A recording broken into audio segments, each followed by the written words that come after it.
Win closer to perfection. Good evening, everyone. I'm Steve Hensley. The Wildcats are inching closer to a 40-0 season. They easily beat the West Virginia Mountaineers tonight in the Sweet 16 of the NCAA tournament. The next step, the Fighting Irish of Notre Dame in the Elite Eight. WIMT's Jamie McCracken joins us now with the highlights as we begin our Big Blue extended team coverage. Jamie. Quote, they're going to be 36-1. Quote, they should be more intimidated because they're the ones that got the high standard and we're coming for them. Well, Dexter Miles Jr., this is the part where you cover your eyes. Roll the highlights. Huggy Bear and the Mountaineers, John Calipari and the Wildcats, two good buddies hooking it up here in the Sweet 16. Hugs is 8-2 all-time versus Cal. First half we go. Aaron Harrison. Buckets. The assist from his twin bro, Andrew. UK up 5. Coach Hugs, really mad. Later. All right, bro, my turn. Andrew drives, stutter steps, drives some more, gets to the basket. That's good, and it's getting ugly. Kentucky up by 14. Tyler Ulis now. Marcus Lee. Take another look. Poor Devin Booker here. Lee just goes right over Book. Cats up 16, man. You don't dunk on your teammate. Come on now. 9 minutes to go in the half. Trey Lyles. Oh, man, the size of Kentucky just causing all kinds of problems for WVU. It's 25-8. Coach Hugs just not even mad now. Just like, all right. All right, poor old Booker. He got dunked on earlier. Now he's wide open in the corner by himself. He'll take it. He's locked and loaded. He had 8 first half points. UK had a 25-inch height advantage just in the starting lineup. Poor Billy D. Williams finding that out right here. Willie, Cully, Stein, and Lyles, welcome to the double block party. My goodness, Cats pulling away now and just piling it on. Andrew Harrison up to Cully Stein for the dunk. Kentucky at 44-18 at the break. Dax, if you're reading this, scoreboard, sorry, it's too late. Kentucky is in the Elite Eight. So tonight's UK-West Virginia game was the hot ticket in Cleveland, a sea of blue and the arena as Big Blue Nation traveled through Ohio to watch the Wildcats. WIMT's Josh McKinney and Tanner Hesterberg are on the road with the team. They join us live from outside of Quicken Loans Arena in Cleveland. Tanner and Josh, the atmosphere, what was that like? Well, I think the worst part of the game, Josh, for UK fans was having to walk out into the chilly conditions here in Cleveland. But what more can you really add except that it was a dominating performance by Kentucky from start to finish? That may be the understatement of 2015 so far. I mean, an 18-2 run.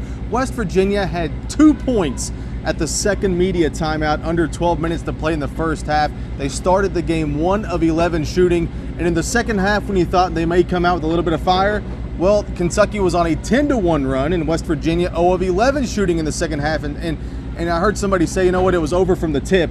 And boy, it's hard to disagree with that statement. Well, you mentioned the fans here, certainly a lot of Kentucky fans, but you had 4 teams as part of this session tonight that brought a ton of fans. Notre Dame, Wichita State, West Virginia, and of course the aforementioned Kentucky Wildcats. And I spoke to some fans on their way into the game before that massacre of West Virginia happened about how excited they were to be here at the Sweet 16. Here we go! Woo! We're gonna paint the Q blue, baby! Kentucky fans were their normal selves Thursday night. Whitesburg native Ralph Coldiron and his group managed to get tickets for face value. Let me tell you, there's nothing more exciting than coming to watch these Cats because Coach Cal, his staff, the players have done the most incredible job this year, and you can't help but fall in love with every one of these guys. West Virginia fan Ben Safer wore his coonskin cap, Elvis sideburns, American flag shorts, and team-colored socks. I always thought the state of Kentucky was beautiful, and I personally think that the state of West Virginia is beautiful, and I just hate how sometimes, according to the national media, people look down to both states. So I feel like even if we do lose, that if Kentucky is able to win the national championship, that'd be a great thing for your state. But what about a house divided? So you've been dating for 5 years, but you're coming to this game tonight on opposite sides. Absolutely. How's that going to work? It was a long ride up. It could be a long ride home, let me tell you. May the best Wildcat win. And for UK fans, there was little reason to feel blue against WVU.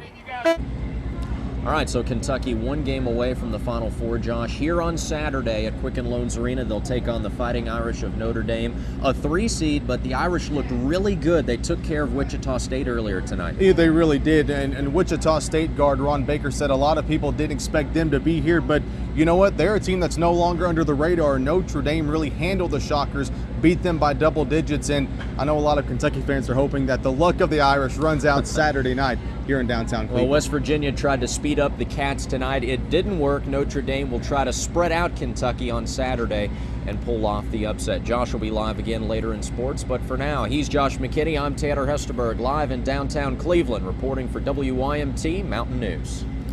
Thanks, guys. Really appreciate it. So let's take a look at who Kentucky will play next. You heard Tanner and Josh talk about it already. The Elite Eight game is set in the Midwest region. It will be Kentucky. It will be Notre Dame. The Wildcats and the Fighting Irish will meet up for a chance to go to Indianapolis to play in the Final Four.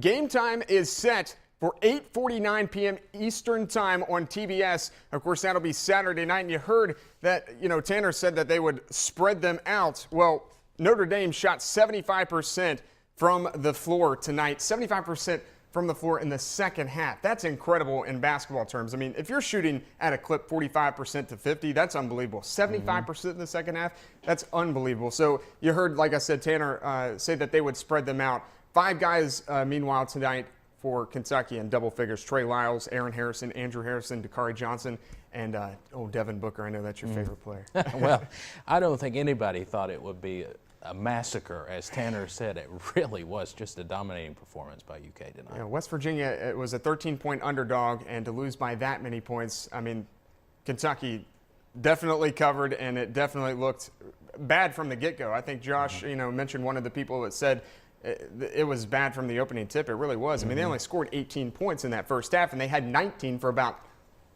most of the second half. So the defense really stepping up, and you could tell, especially with Devin Williams picking up those 2 fouls early for West Virginia. He's one of their bigger guys. He goes like 6'9", 240, and he was he already had 2 fouls within the first 3 minutes of the game. He was out. Kentucky goes right inside in the paint and scored a lot of points. I don't know what the paint points were tonight. Maybe we'll find that out before Sportscast. But a lot of folks going into the tournament, one team mentioned that could give UK trouble is Notre Dame, one of 2 or 3 teams I heard mention that could give UK trouble. Yeah, they shoot the ball, very, very well. Like I said, 75% in the second half tonight. But I still think a lot of people also looking at Arizona and Wisconsin. Arizona's still playing Xavier really tight right now. But those 2 are a lot larger teams. Notre Dame will try to spread you out. They're not going to beat you with size. Of course, I'm not sure any team can beat you with size. Kentucky, nobody can really match up with them. But it could cause problems because they're going to shoot the ball better than West Virginia did tonight.